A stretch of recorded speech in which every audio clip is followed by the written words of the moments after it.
решающем матче Кубка Абхазии по футболу фанаты с трибун забросали камнями и зажигалками арбитра из Орехово-Зуева Александра Филимонова. Ошарашенного судью с футбольного поля в подтрибунные помещения сопроводил отряд росгвардейцев.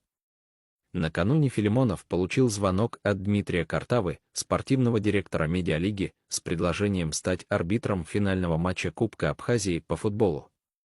Сам Дмитрий является уроженцем этой республики. После непродолжительных раздумий Александр согласился. Я спросил у Дмитрия, останусь ли живым после матча.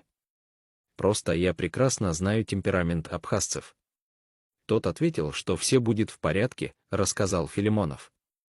Александр на самолете добрался до Сочи, а дальше на машине до Сухума, где и проходил финал Кубка. Отдохнув всего 3 часа, Александр отправился на игру. Уютный стадион был заполнен болельщиками на 70%, но трибуны практически кипели от рева фанатов. Все вокруг бурлило, и я понял, что мне придется постараться выжить в такой атмосфере, вспоминает арбитр. На протяжении всей игры арбитру приходилось сдерживать пыл игроков. Зрители также вели себя вызывающе. По окончании матча они забросали Филимонова различными предметами, включая камни и зажигалки. Поэтому уводить судью в подтрибунное помещение пришлось десятку ОМОНовцев. Александр отметил, что подобные поездки, безусловно, интересны, но личная безопасность должна быть приоритетом.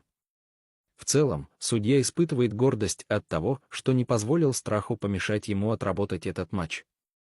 Власти Абхазии выразили благодарность Филимонову за проведенную игру.